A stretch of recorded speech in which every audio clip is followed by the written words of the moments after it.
Good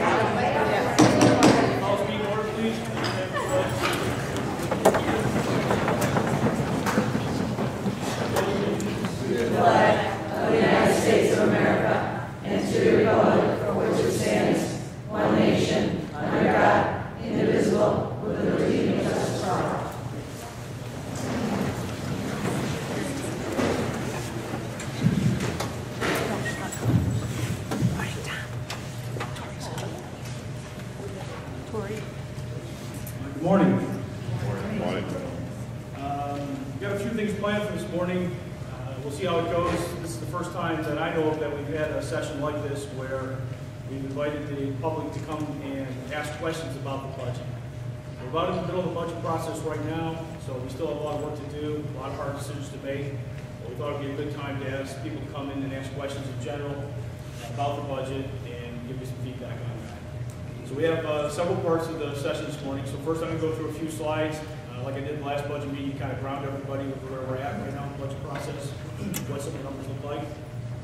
And then we're going to go through the results of the survey. For those of you who participated, thank you. For those who didn't know about it, it was on the website. We had a survey, basically an open-ended question. What would you say about the budget, or suggestions or comments about the budget? And Kristen pulled all the information together, and we're going to go through that this morning, give you some feedback on that. And then the next part we want to have is we're actually going to ask for you to answer some of the questions. As a board, we have to make some hard decisions. So we'd like to see what you think about some of the decisions. So we're going to hand out some devices and actually have you answer the questions. We'll see what some of that feedback looks like as well. So that's the plan. All right, so first thing we just started with is the couple slides that I have. All right, so I did this last time at the budget meeting last week. And what we're trying to do is make sure everybody understands where we are in the budget process and what some of the challenges are, because I'm not sure everybody either has a chance or understands all the financials. So the numbers can get kind of complicated, but we want to make sure we take it through a simple format to understand what it all looks like. So the first slide. So we've gone through a few different budget drafts, all right, and right now we're on budget draft number 3. And that's what you see up there, the 2013 in blue is the budget draft number 3. So just like anything else, we have revenues and expenses. Just like you're running your household, right? You have so much household income coming in, you go out and buy groceries, and you pay the car payments and all that stuff, you have expenses going out. So what you have up here, we're trying to show you what the structural budget deficit is. Now, I know there's been some postings on Facebook, and there's rumors going around that the budget's balanced, everything's good, budget draft 3 was great, and we're there.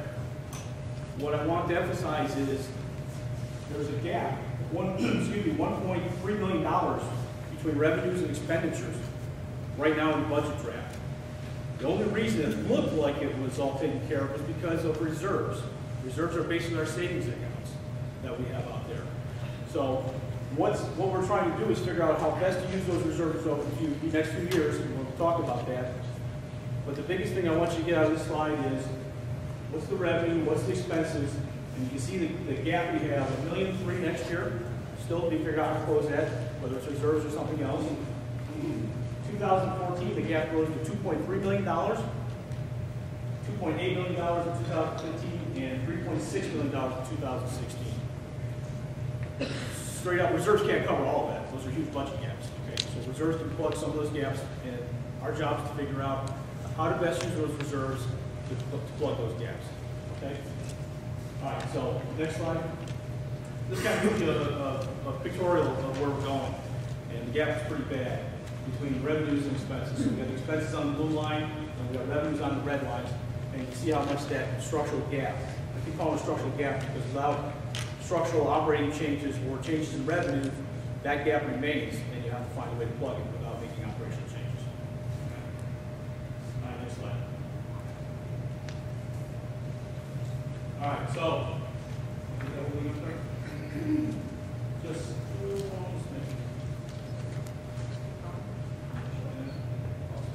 what the next slide is, it's similar to the first one, but what I did was I took that box out so now you can see where our reserves are and how they're being allocated. Right now, how we think we want to allocate it. We haven't finalized anything by any means. We put together a plan of how to use reserves to plug the gap. So for next year, back to that deficit of $1.3 million in red box, using about $1.35 million in savings. We can close that gap, and there'd be roughly $70,000 left over. The reason $70,000 left over is because we picked 1.35 million reserves. If you pick a lower number, that would be lower. So that's just a leftover. That much. Okay. So on the next slide, try to simplify this a little bit. All right, here's the reserves I was telling you about. So in our first budget meeting, we tried to figure out, we knew we had these big deficits coming year over year. So we tried to take a high-level look and understand where do we want to end up with our reserves. The original budget they came to us basically had all our reserves being used up. We plugged the holes right away, and we didn't think that was prudent to do. And I'll show you what that version of the rule looks like last. So what we've done is we've kind of said, okay, let's pace ourselves using these reserves and leave a little bit in the emergency fund, about $500,000. So if we pace ourselves over time, we're ready if there are some kinds of emergencies that we have to cover. Right? We don't want to use everything up at once. So based on that, we said 27%, figure about 30, but it comes out to 27%, $1.35 million for next year and the year after, $900,000 for the 2 years after that, and leave $500,000 in our unrestricted fund balance, which is way lower than we're allowed to keep. But we were talking about just trying to plug some holes, is what that is. Okay. So again, think of those as our savings accounts. All right, so to summarize what budget draft 3 looks like, this is it up here. Revenues, expenses, these are all millions. So our deficit in the budget right now, our planned deficit is $1.3 million as it stands right now. We still have more work to do. Following years, 2.3, 2.8, 3.6. I already went over that. And then you see how the reserves of total basically plug the gap right now in 12, 13, and 13, 14. And then you can see what the remaining deficit is. So basically, in next year, if we use those reserves, we won't have any deficit if we stick with this plan. And we'll have used up 1.35 million. We'll have 3.7 million left in reserves. All right. But you can see the reserve number falling off over time with the current plan. So basically, by 3 years or so from now, we won't have any reserves to cover any issues, any problems, or anything that comes up. All right. So that's the plan now. And that's why we're doing some more work to try and figure out this is where we want to end up. So you can see how that works out then with the budget deficit, the structural deficit on the deficit line, and then what remains as we use reserves or savings to plug those gaps. I wanted to spend time on this because I think when people see that 70,000 surplus, they think, oh, the whole budget problem is solved. It's not. It's just a matter of how much of our savings we want to use up when. It's not a closure of a structural budget gap. We still have that. It's still very large and getting larger. So the problem's going to get bigger, not smaller. I think this is my second last slide here. All right. Now, some people say, well, let's just use reserves to plug the gap altogether. Here's the problem. As you see down at the bottom, as we do that, we could use all the reserves up in the next 2 years. And basically, the third year, we're short $1.4 million, and we have no reserves, no nothing. And that's going to be a huge gap to close. And then the following year, it's even bigger. It's $3.6 million. To put that in perspective, that $3.6 million is roughly 60 teaching positions. Okay? We can't take 60 teaching positions out. We just devastate the school. It's just no way you can do that. So what we're trying to do is look ahead and make sure we're prepared so we can either make changes along the way or plan for some big problem coming up and that we have that taken care of. So we're trying to be very prudent in how we use reserves, and we're trying to look at the expenses as much as we can to cut expenses where we can. Most of the numbers that have come so far that you've seen in reductions have really been tightening of the existing budget. What I mean by that, there has been no structural or operational changes at all been proposed. All of that money is really, for lack of a better word, slop of the budget that's been there for years. Millions of dollars have been there. We even got in trouble with the state controller for that. So that money is coming out, and that's been tightening our budget. We're starting to now have discussions about things that actually have operational changes. Other districts have been doing this for the last couple of years, and you see it all over the paper for this year. 30 positions in Springville, and I think we see 60 or so over in Kenton. Everyone's doing this. We haven't even really got into the hard stuff yet. Okay, so far we've just cleaned up our numbers. All right. So that's pretty much what I have. Trying to explain the budget deficit and where we're at. And when when we come to the question and answer session. If you have some more questions about that, I'd be happy to answer. One last slide. So here's the remaining plan. Monday night budget workshop, we'll be getting into a lot more of the details. And then the 17th, we have a board education meeting. I would expect that's the date we'll probably finalize on our budget. Probably we've had to finalize before that. We may need to have a meeting in between the 2nd and the 17th, depending on the progress we make on Monday. The 20th is our deadline by state law when we have to have a budget approved. And then the 15th is when the public gets to come vote on the budget, whether they approve it or not. Okay. All right, that's what I have for an overview of where we are with the budget. And Kristen, you're talking about the survey? Thanks. Okay, as many of you know and many of you participated in, we conducted our first survey as a board. Can we go to the next slide? We posted it on the school's website. It was a qualitative survey. It was just a quick and dirty, try to get some feedback. And our plan was to gather as much information from all areas of our community as to what everyone felt going forward about our budget. So we just had a question, had people enter the website, the Eden School website, and we asked you to identify what category you were, whether you were a parent or a teacher or a student, or more of those things. And then we provided a comment section, which was just an input of ideas, things that people felt strongly about preserving, ideas that they had to try to reduce expenses or alternate sources of funding. So it was a very, just a very open, quick format to try this just to see what everyone thought. We had a personal response section for those that required or would like to have a personal response and enter their email.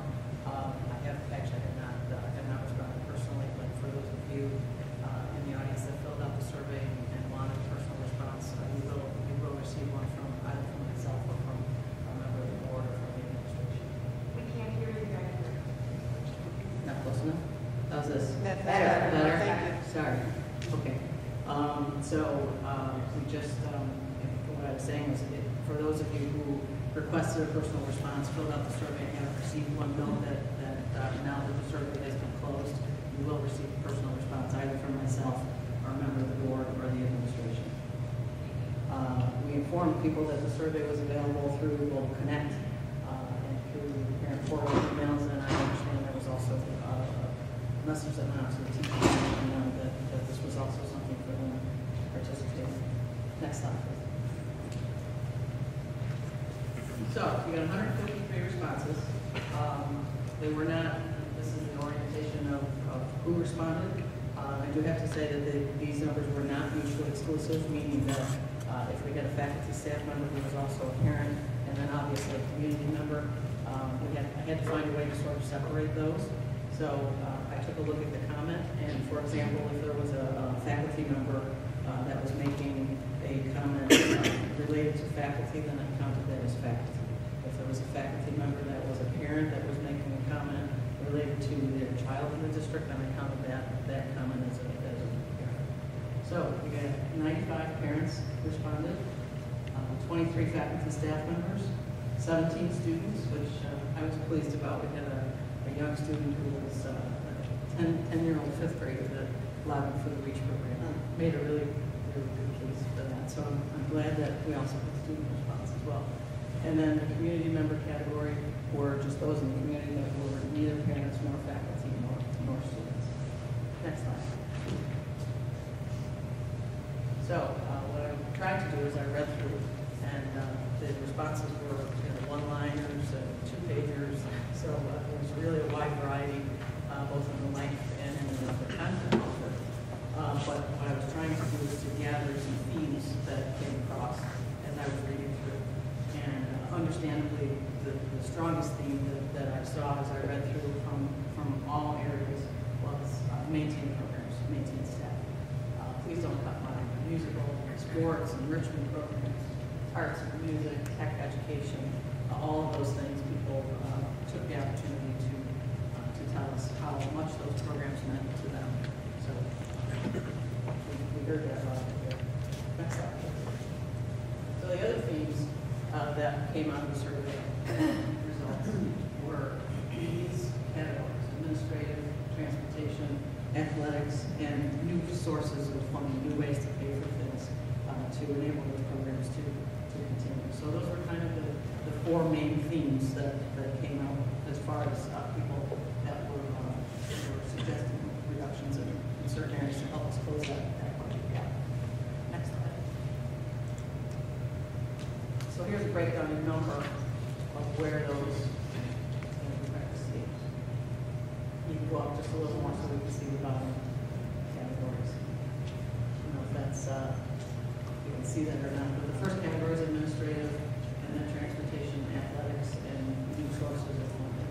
So you can see by number the relative strength of just a number of those comments. And those are really broad categories. I'll talk about that in a minute. That's kind of next slide. So in terms of administration, I think the theme that was kind of repeated over and over again is, don't take things away from students. Don't work on things that don't directly touch students. And so I think that's the main reason administrative costs came about. And they were all over the board. Staffing cuts, consolidation of administrative positions was a comment that came out quite a bit. Wage freezes. There were some that had suggested closing the GOP, which has been something that's been talked about and considered long term. Sharing services with other districts, sharing administrators with other districts, and then other comments related to whole district consolidation, which is something that a lot of comments within our state are talking about long-term regionalization of school districts, regionalization of high schools, and so on. So those were the administrative categories that came up. Next slide. Transportation. A lot of these comments came obviously from parents who use transportation with their children. There was a lot of talk about consolidating runs, eliminating runs. There were comments that came about parents that, for example, saw buses go, 4 buses go down my street, and so what's the rationale for that? Can't we consolidate our routes so that we're using less gas, so that maybe we have, let's say, fewer routes? A lot of parents felt that eliminating the overlap of runs would be a way to save money.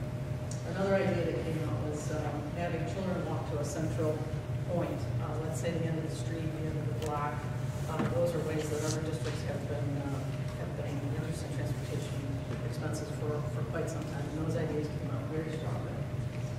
Making some children walk to school that would be somewhere inside the 1.5 mile state law range of distance, circle around the school at 1.5 or somewhere between 1.5 and closer in. That was a consideration. And then finally, there were some comments about exploring the possibility of outsourcing our transportation to an outside company. Those ideas came up as well. Next slide, please. Athletics. A lot of talk around athletics. It was interesting because some of the comments came from parents of younger children, as is the case in this intramural comment. There were parents who felt as though the modified program was maybe a little too strenuous on our students, and suggested as a way not only to service our students better, but to reduce our costs, to consider making the modified program an intramural program. So kids would have a chance to play, build their skills, play against one another in drills and so on. Possibly be moved up to JV at an earlier age and those kinds of things. Reducing modified and JV sports was a comment where parents were saying, find out the sports that where children are, where we have maybe 5 kids on the team or 6 kids on the team, where it's just not kids just aren't interested in our school is small.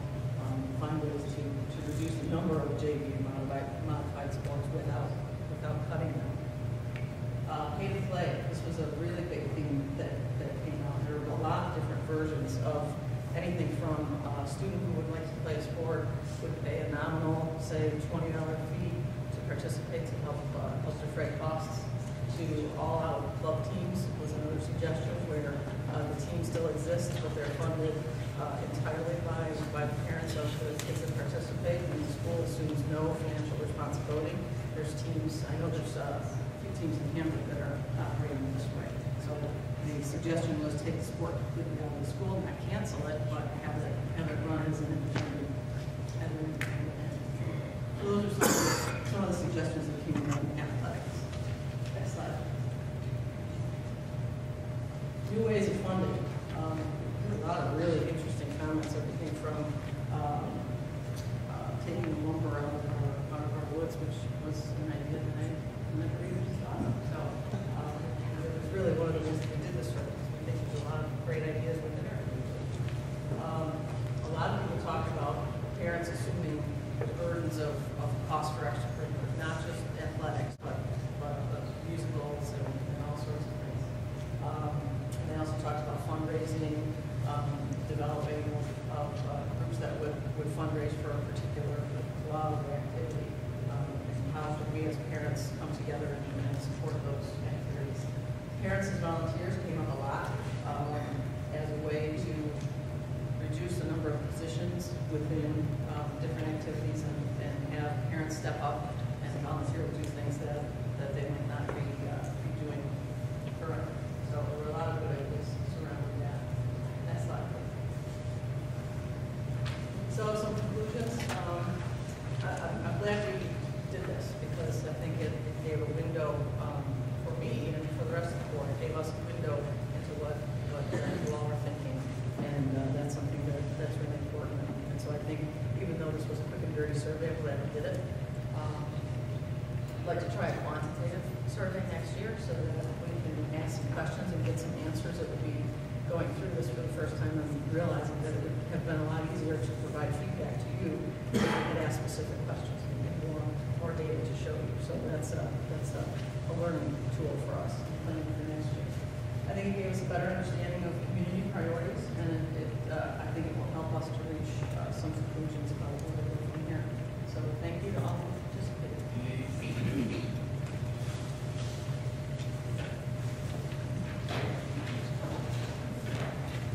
Thanks, Richard. Okay, as you can tell, we're doing things a little different this year. One of the goals that we set out at the beginning of this board is to try and be more open and communicative with the public in general.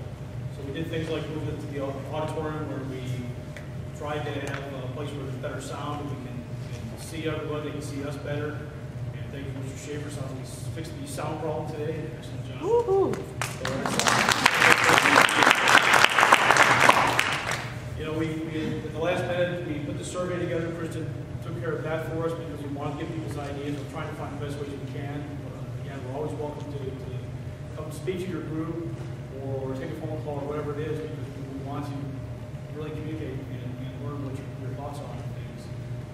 The same thing you're going to see when we try the audience polling we're going to do after the question and answer sessions. It's something new. I thought of it on Wednesday or Thursday, and Lucinda and Sue helped us pull that together so we can do it today. We're trying everything. Not everything's going to work. Same thing with this question and answer session we're about to have. Not done that before. So we'll see how that goes. And we're just really trying to do the best we can to get as much input and things like that. So for the question and answer session, first thing I ask you is, you want to be positive in your tone and everything else. I know people have concerns about different areas, but we need you to be positive in your tone. None of us are paid for what we do. It's all volunteer. We put in a ton of time trying to do the right things for the district. As I've said before, we all have kids. We're doing all these different activities and involved in everything at the schools. Some of us went to the school. So we have our hearts in the right place for everything we're doing. And we just ask you to respect that as you come up and ask questions and things like that. I mean, questions are limited to budget only. We're not going to talk about strategic direction of the schools. We're not going to talk about any particular area outside of budget. Budgets only. Okay? And I'll be moderating questions in. What we're going to do is we'll take the question, we'll see who wants to volunteer to answer it, any of us up here, except for Cindy, you don't have to answer it. So any of us can answer the questions, and just so you know, we're still in the middle of this budget process. So the answer you might get from Colin, be very different than the answer you get from Kristen. You're going to get individual answers. And if someone else on the panel here feels strongly about what answer was given, they should jump in and also give their thoughts on it, okay? Because we haven't had consensus discussions on any of these things yet. Okay? See if there's any other ground rules here. What if there's a question we can't answer? We'll tell you if we can't answer it. There may be some things either we don't know or it's improper to answer that question or outside the budget. So we'll tell you if we can't answer it. Okay? With that, we'll turn it over to go up to the podium. Please state your name and your affiliation with the district and ask your question. Good morning. You all know I'm Caroline Cobb, I'm president of BTA, and I want to thank you for the survey. And I included a statement that the teachers were going to be on the survey before budget 3, but it unfortunately went down before we had a chance to get on there. So again, thank you, but I wanted to make a presentation I've worked on and we're taking right now, but it feels very important that you get feedback from where the teachers stand. It's my exec board, Dr. Bona, Paula Farrell. So really, I'm basically here to express the association's disappointment with the Board of Ed's request for an additional $500,000 of cuts in the school budget. Mr. Campbell suggested going through the budget line by line, searching for more fat to cut. We do not believe our budget contains any fat. We have experienced nothing but cuts to our budget over the years. For example, teacher rates have been severely reduced at both the GLP and the Eden Elementary. At the same time, class sizes have increased at the primary levels. We now have first grade classes at 24, a concern the association has brought to the board's attention. I'm sure the board of members would agree that these two factors would negatively impact our youngest students. Teachers now have a zero-based supply budget. They have to justify every expenditure. In reality, there are inadequate funds to buy classroom supplies. Teachers choose to spend hundreds of dollars to buy basic supplies for their classrooms, but will still do without necessity. The technology department has lost needed funding for hardware purchases, along with cuts to personnel, which has greatly impacted our tech support for our classroom teachers. Extracurricular advisors and coaches have taken a pay freeze the last several years.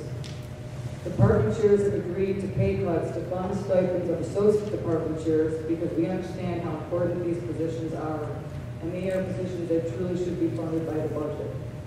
Another savings to the district regarding staff professional development is the buyback plan established between the administration and the teachers. The teachers retiring this year are not going to be replaced. This will negatively impact our students. It may have seemed easy for the Board of Ed to cut the first $500,000. In reality, these cuts, on top of the previous cuts that we have faced, are not trimming fat. They are cutting into the muscle of our programs. We are all being asked to do more with less. Because we understand the need to adopt fiscally conservative practices, the ETA overwhelmingly voted yes to a contract that contains salary concessions of $150,000 next year and health concessions the following year. We are working to adopt the Common Core Learning Standards, which will require all of us, administrators, teachers, and students, to work together to meet these higher standards, as well as meeting the standards set by the Board of Ed.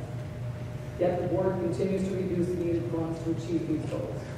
Cutting more now because of a possible deficit 4 years away seems puzzling, especially when there are several unknown variables that could occur, such as retirements, an increase in state aid, and the ability to go above the tax cap if it's even still in existence. The board could increase revenue by maximizing the tax cap, using reserve funds, and offering a retirement incentive, the savings of which was clearly presented to the board back in November. The ETA feels strongly that further reductions will negatively affect the quality of education at Eden, and we urge you to adopt budget draft number 3. Do you have a question?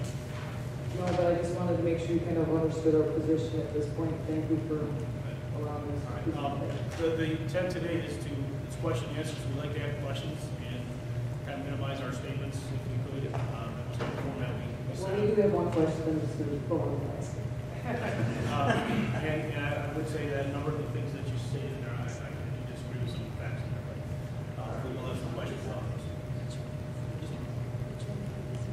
Several times you referred to structural changes that you're looking for, and I'm wondering what you might have in mind as to what those types of structural changes that you're looking for are. I'm not sure what that would be. I know they're looking at closing GLP, that would be a structural change, I understand that. But other than that, I'm not sure what exactly you're referring to. When I'm talking about structural changes. If you look at the two curves we have up in that chart, we have a revenue curve and a cost curve. Both those are, we have a structural operating model right now with number of staff, buildings, and everything else. Define those two curves. So that structurally, that's how we're set up for those curves to go. We need to make changes to change one of those lines to close that gap. So what I'm saying is, don't know what those items are. We're still working on that. But at some point, those lines have to come together, and we have to structurally change the way we operate. Does that make sense? It does. It doesn't tell me what those types of changes you're looking for are, but I understand that the two lines need to come together. But That's all I'm saying is that on an operating level, we have to get those two lines converged. And we're getting at specific line items, we're still working on all of that.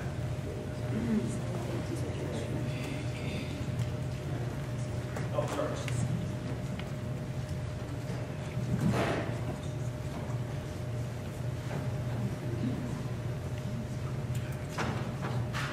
Good morning, my name is Rodney Pierce. I haven't been there at these meetings, so I may be expressing some ignorance here. But in your first presentation, which had to do looking at the future, and where you estimated what the deficits may be running out in the future. Would you like to see those slides? Would it help? No, that it won't help, Okay. but I would like to see some other information, Okay. which is the parameters that you use to estimate what the distances would be in the future of the deficit. For instance, did you figure the state aid to be at the same rate as you're getting now, or did you figure that a percentage of increase that's been, or a percentage of decrease that's been? Also in that, are you probably are figuring in, but I don't know, not being able to see it, what your student population estimates are for those years, which would figure in also to your financial thing. This would give me a much better picture of how you're figuring your potential deficit. Now, for instance, in this morning's paper, I took a quick glance at it. I haven't read the whole article, but the state has come through with a little bit more aid, according to the news. And Eden's portion of that is something like $1.3 million, I think. Well, $226,000. yeah, wait. Okay.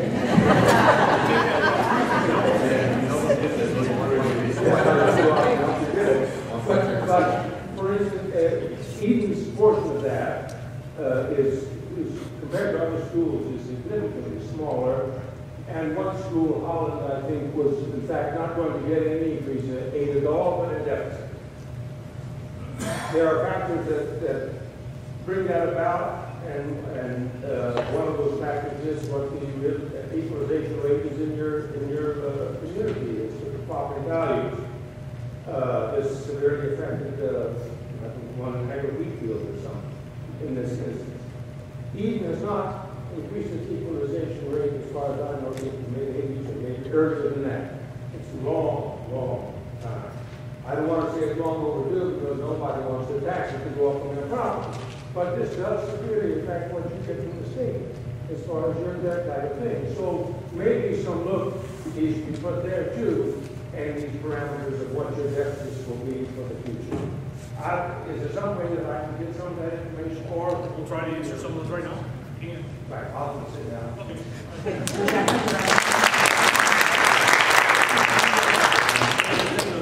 Look, we'll start with the equalization rate. The way the equalization rates work, and Lisa, you correct me if I get this wrong, is the state determines the equalization rates, and what that does is it says if you have your houses in your community assessed unfairly low, the state will put an equalization rate and jack that number up so you pay your fair share of taxes.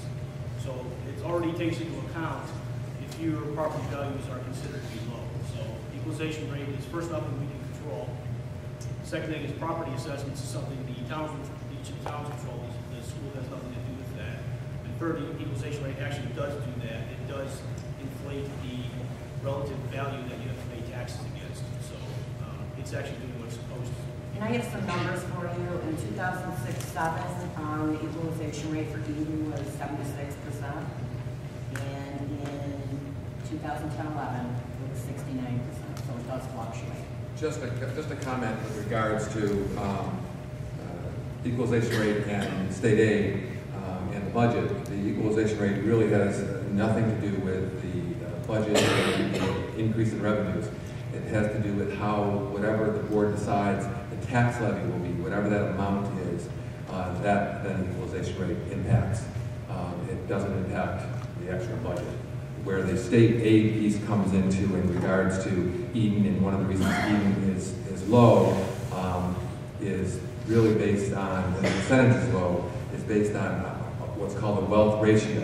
And that's a combination of land wealth and personal wealth that the state plugs into a formula and then uses that to generate a percentage of aid increase. So that's how the increase was generated, and the 1.3 was generated, was a combination of both foundation aid and gap elimination, the reduction aid was built on those two things. Wealth ratio is the piece. And I believe right now we're at about, the average across the state is 1, and the Eden's is 0.66. And most of Western New York, including the much larger school districts, are at 1 or at less than 1. Many schools down on Long Island and in Westchester County are in the above 1 or 2 or 3 in that wealth ratio. So their numbers are extremely high. But as far as Erie County is concerned, we're on the higher end. Lisa, you want to take the budget assumption? Yeah, with the revenue assumptions for the future, we're predicting there's a 2% decrease in state aid, and that's because we have declining enrollment and a number of other factors. Again, they're just assumptions, they will change. Lisa, with reduction in state aid by 2%, that would be indicated based on head count? Because we get It's state just aid. an educated guess at this point, but our state aid is reduced, being reduced because our enrollment is declining. Enrollment does have an impact. So our aid is dependent on how many students we have. That's Well, one of the factors. that's one of the, it's all based on formula. It's not just based on students. It's also based on the plugging in the wealth ratio and a number of other factors to generate the aid.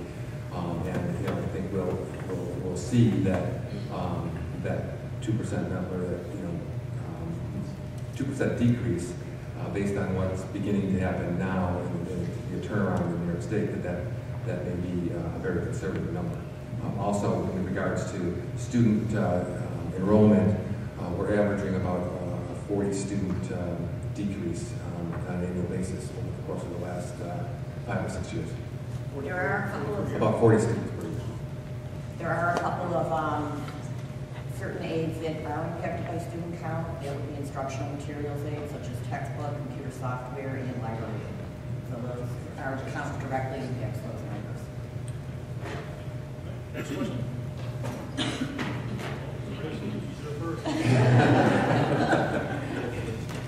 Karen Hall, I wondered if you could explain reserves. I want to talk about using it, not using it, where they come from, how long has it been there, so if you could just explain that for reserves.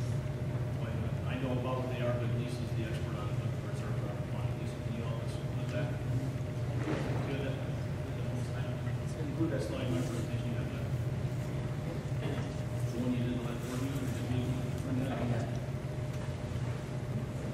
While she's looking for this, should we talk about just how reserve accounts are established and the,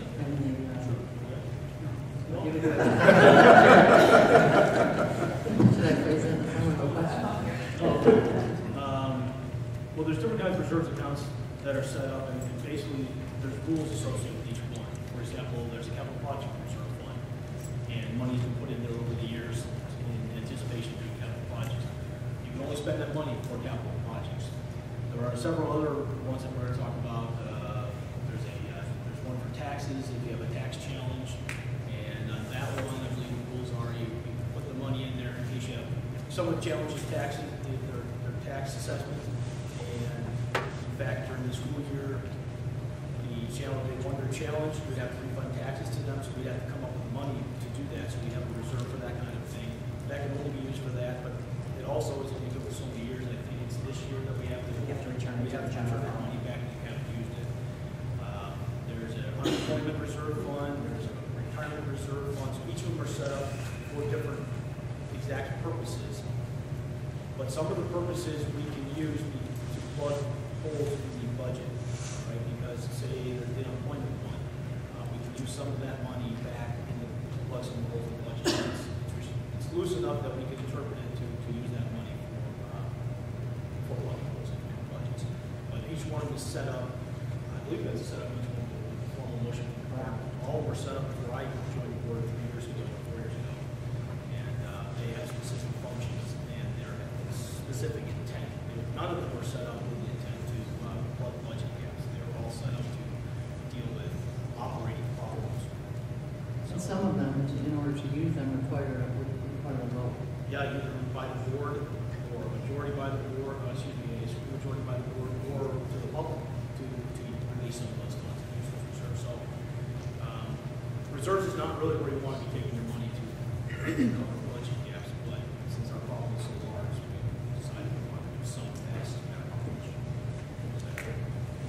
Now, you also said about is the state that says now we can't have a certain amount that carries over and why somebody has to. State law dictates all of those reserve funds, and there's also something called an unreserved fund balance, which is a 4%, you're allowed 4% of your approved operating budget to keep in a reserve fund that you can use for anything. Any emergency that comes up, or if you overrun your budget, or whatever you want to use it for, you can keep up to 4%, which is about $1 million or so for us. Even in the reserve scenarios that we used up there, we anticipate even taking that down to 500,000. I'm still not actually comfortable with that, but that's what we put in the model so far, and where we want to go. But that's the only thing that doesn't have any strings attached to it, the reserve. The other piece of that is that the Office of the State Comptroller has required us to come up with a plan on how to use the reserves for the future. They're not meant to be held on forever. We have to develop plans, certainly which the board has done, to use those over the next 4 years.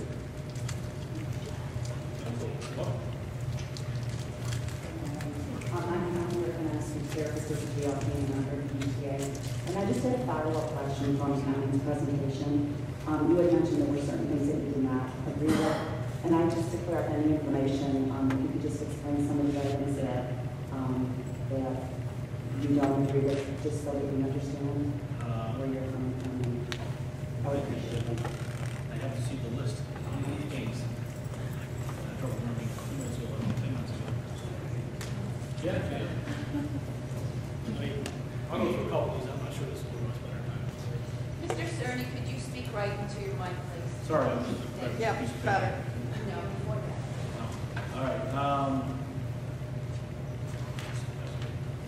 I can't speak to some of the specific losses around these areas.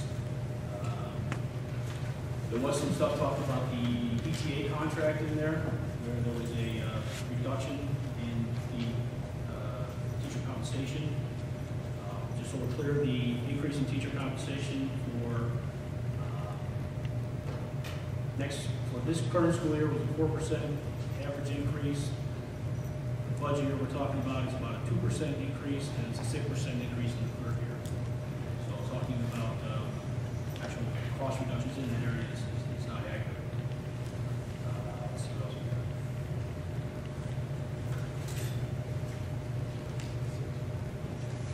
Depreciation rates.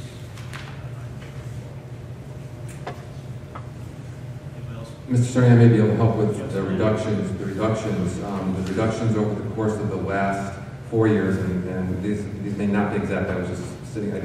Don't have anything with me to go back and actually count specifically. It may very well be more than this, but over the course of the last 3 years, we have reduced 14 positions. And in my best recollection, that's 1.5 administrative positions, 7.5 faculty, and 5 staff. Over the course of that. Teacher age update says severely reduced. That would be in that staff number. I figured 2 or 3 in that 5 number. That number may really be increased. I couldn't go back and without specifically looking at where we've gone. That number may be higher. I included the reduction of technology staff as well as a reduction of aides in that category. And just Gerald, another comment that I was going to agree with that the 500,000 or so that so far came out of the budget is for the most part tightening of numbers. It has had minimal actual impact on operating in the school district. So, Can you speak into you? Hold the mic right up to you. I want to talk to that too, the comment about 500,000. There was a reference to a statement I made about 500,000. I want to make clear that what was asked for was not 500,000 in additional cuts, but a list of 500,000 in additional proposed cuts. Because I wanted to see what that would look like. It doesn't mean that those cuts would be made. And I think we're on the same page in terms of we all want to keep programs and extracurriculars, and we don't want to cut teachers or staff. We're on that same page. The difference is we're trying to keep all those things for the next 3 years as opposed to just this 1 year. We're looking at long-term solutions as opposed to short-term solutions. Next question? I run the line of the GLP teacher for K-1, and our question is, why is there not an early retirement option on board? Why is there not one? There was one. I don't know if they're feasible, the pros and cons. There was one proposed to us. I believe it had a net savings of $4,000 per position that was proposed. And we decided for $4,000 it wasn't worth the amount of experience that we're going to give up for $4,000. We were talking about taking roughly a 20-year or so teacher replacing with a brand new teacher and saving $4,000. We didn't think that was in the best interest of the district.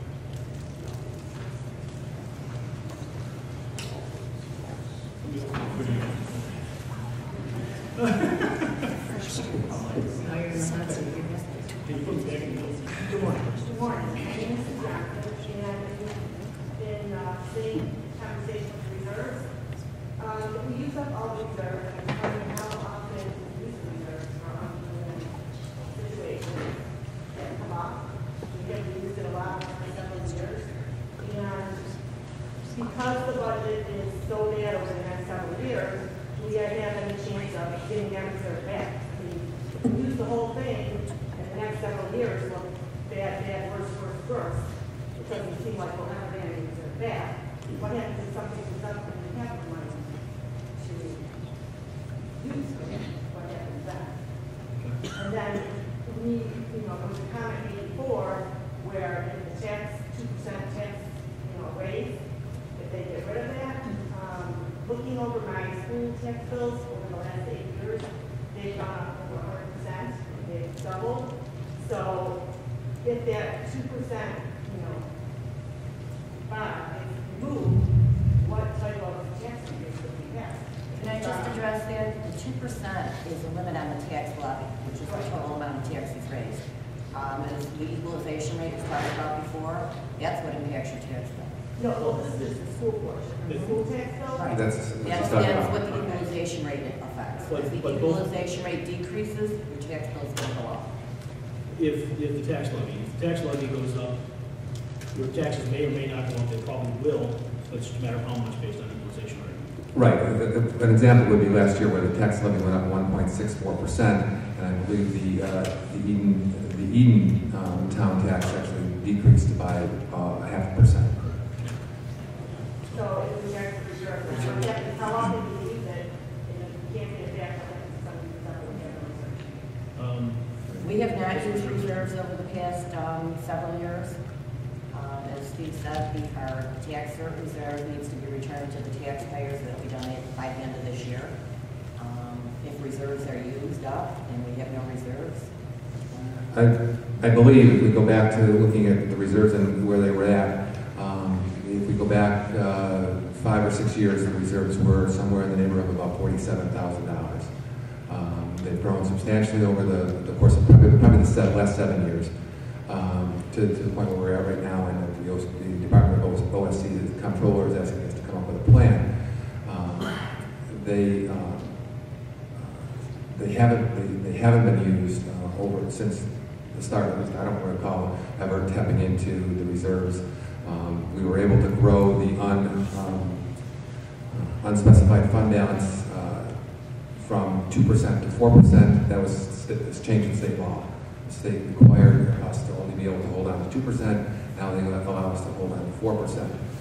So that those have grown. And as far as what happens in the future, I don't think any of us have a crystal ball to know whether we can or we can't. But the board again has created a plan to hold on to and maintain at least $500,000 of those reserves, and with hope and with some work we'll be able to continue to grow those, probably not as rapidly as we last 7 years, but certainly, hopefully we'll be able to grow them in the future, but none of us really have a crystal ball to be able to determine that.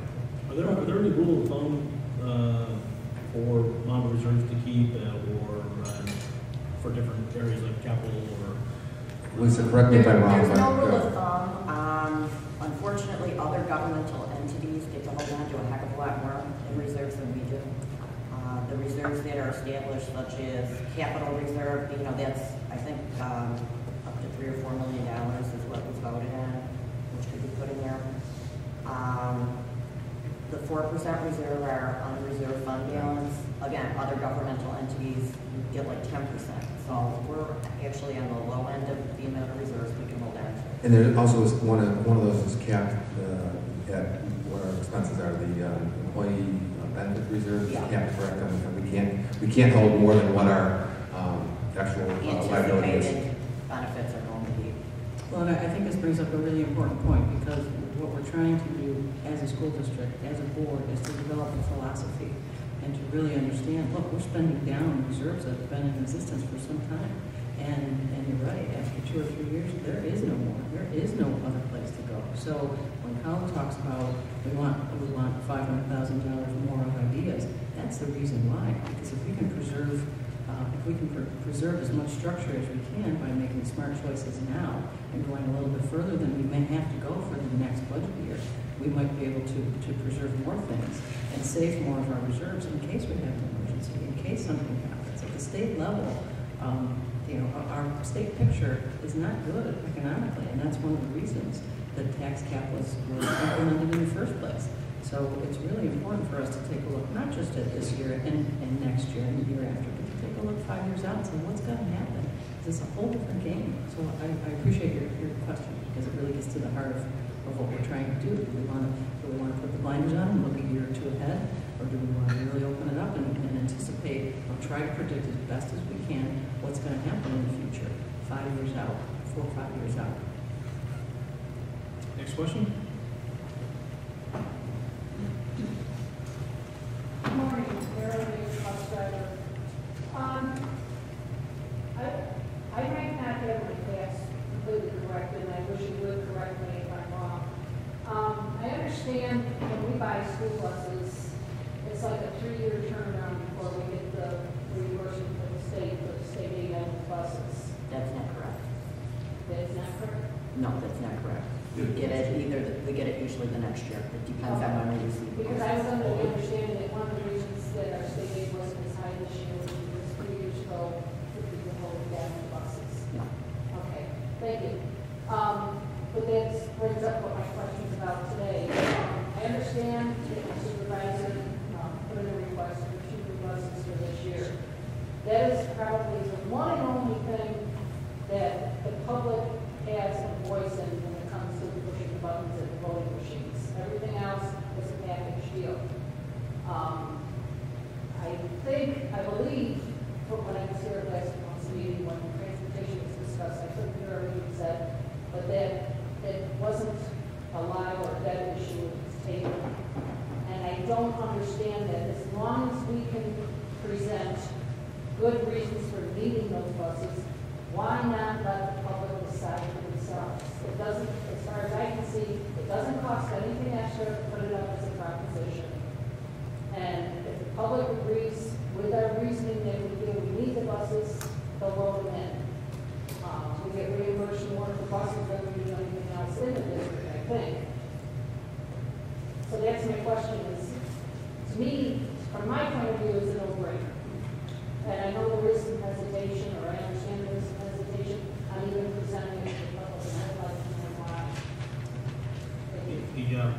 The decision at the last board meeting around putting the bus up for a vote or not was had to do a lot with public sentiment around the way votes are going right now. Oftentimes, when a tough issue is on the ballot, other things could be dragged down with it. And we wanted to make sure our budget got approved this year.